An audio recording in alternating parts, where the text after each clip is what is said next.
এটা কি বানালে? পনির মালাই টিক্কা। ওয়াও, দেখি পুরো রেসিপিটা আজকে শেয়ার করব তোমাদের সাথে। দেখবে ভালো লাগলে কিন্তু লাইক কমেন্টস করে দেবে।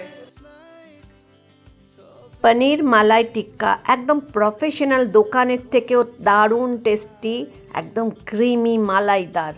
হাই এভরিওয়ান, আমি উমা বলছি উমস কুকিং ল্যাব থেকে। এরকম দারুণ টেস্টি আর হেলদি পনির টিক্কা, তাও মালাই দিয়ে বাড়িতে কিভাবে সহজেই গ্যাসে বানিয়ে নিতে পারবে উইদাউট ওভেন, দেখে নাও পুরো রেসিপি। প্রথমে আমাদের হাঙ্কার্ড নিতে হবে। একটা ছাঁকনির মধ্যে মসলিন কাপড় দিয়ে হাফ কেজির উপরে 600 গ্রাম মতো দই ছিল, সেটাকে আমি হাঙ্কার্ড বানিয়ে নিচ্ছি, মানে জলটাকে ঝরিয়ে নিয়েছি। একদম থকথকে একটা টেক্সচার আসবে। আর এর মধ্যে দিয়ে দিলাম কাঁচা লঙ্কার পেস্ট 1 চামচ, 2 চামচ আদা বাটা মানে জিঞ্জার পেস্ট দিয়ে দিলাম। এর মধ্যে গোলমরিচের গুঁড়ো দিয়ে দেবো হাফ চামচ। পরপর পরিমাণগুলো একটু তোমরা ডেসক্রিপশন বক্সে দেখে নিতে পারো। আর এর মধ্যে দিলাম কাজু বাদাম বাটা 3 to 4 টেবিল স্পুন। আর কর্নফ্লাওয়ার এখানে দিয়েছি 2 to 3 টেবিল স্পুন। পরে আমি আরও 1 চামচ মিশিয়েছিলাম। আর এখানে আমি ফ্রেশ ক্রিম মিশিয়েছি। এটা আমুলের ফ্রেশ ক্রিম, তোমাদের কাছে অন্য কোম্পানির থাকলে সেটাও তোমরা মেশাতে পারো। এটা 1/3 কাপ দিয়েছি আমি।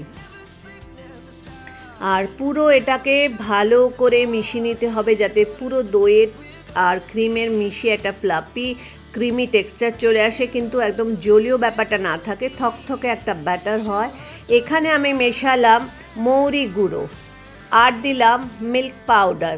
মৌরি গুঁড়ো দিয়েছি 2 টেবিল স্পুন আর মিল্ক পাউডার আমি টোটাল মিশিয়েছি 4 টেবিল স্পুন। মৌরি গুঁড়ো যদি না থাকে তাহলে এলাচের গুঁড়ো হাফ টিএসপি তোমরা মেশাতে পারো। অল্প নুন দিয়েছি কারণ দইটা একটু টক ছিল, চেক করে নিয়ে নুনটা দেবে। টকটা বেশি হয়ে গেলে মিল্ক পাউডার একটু বেশি করে দিয়ে দেবে। এবার আমরা একটা স্মোকি এফেক্টের জন্য চারকোল গরম করে একটা বাটিতে দিয়ে দিলাম। এর উপরে আমি সর্ষের তেল দিয়ে এই যে স্মোকটা হবে ঢাকা দিয়ে দেব। দিয়ে 1-1.5 ঘন্টা এটা পুরো রেখে দেব, তাহলে এই গন্ধটা একদম কাবাবের মতো চলে আসবে। 1-1.5 ঘন্টা পরে এখানে আমি 4 to 5 টেবিল স্পুন ঘি দিয়েছি। ঘিটা মেল্ট করে নেওয়ার পর সেটাকে এখানে মিশিয়ে নিয়েছি। খুব ভালো করে এটা ফেটিয়ে নিতে হবে, একদম ক্রিমি দেখতে লাগবে। ক্রিমটা আমি 2 বারে মিশিয়েছি। ক্রিমটা যত বেশি দেবে তত টেস্ট ভালো হবে। তবে এই ব্যাপারটা ক্রিমটা বেশি দিয়ে দিলে, আবার 1/3 কাপের বেশি দিয়ে দিলে কিন্তু এটা লিকুইডই বেশি হয়ে যাবে। কাসুরি মেথি মিশিয়ে দিলাম। আর দেখো লাস্টে আমি একটু ঘি মিশিয়েছি 1 চামচ মতো। টোটাল আমি 4-5 চামচ মতো দিয়েছি এখানে ঘি। আর পুরো ভালো করে মিশিয়ে নেওয়ার পরে এটার মধ্যে এবার আমরা পনিরের মধ্যে কোটিং করব। স্মোকি ব্যাপারটার জন্য তো আমি চারকোলের মধ্যে সর্ষের তেল দিয়ে স্মোকের গন্ধটা নিয়ে এসেছি। আর দেখো কাবাব স্টিকগুলো জলে ভিজিয়ে রেখেছিলাম 1 ঘন্টা, তারপরে ঘি লাগিয়ে নিয়েছি। তার মধ্যে কিউব করে কেটে রাখা পনিরগুলো দেখো ঢুকিয়ে নিয়েছি। আর তার মধ্যে হালকা করে আমি এগুলো পনিরের কোটিং করে দেব।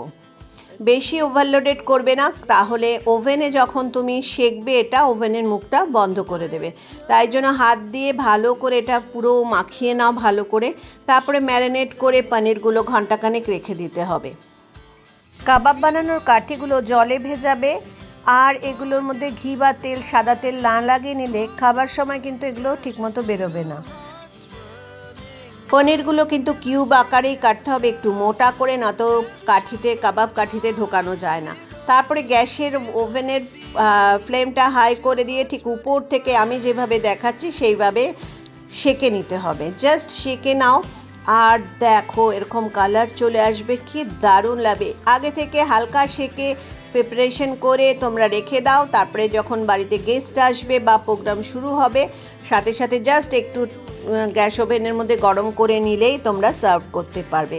কারণ মালাই টিক্কাতে আমরা যা ব্যবহার করছি সবই ইটেবল, মানে আমরা এগুলো খেতে পারি, কাঁচাই খেতে পারি। তো দেখো আমি খুব সুন্দর করে এগুলো সেঁকে নিয়েছি, কালারটা কি দারুণ।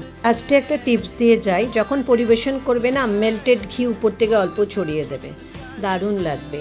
ভালো লাগলে ভিডিওটা লাইক করে দিও, কমেন্টস করে দিও, সাবস্ক্রাইব করে আমার বন্ধু হয়ে যেও প্লিজ।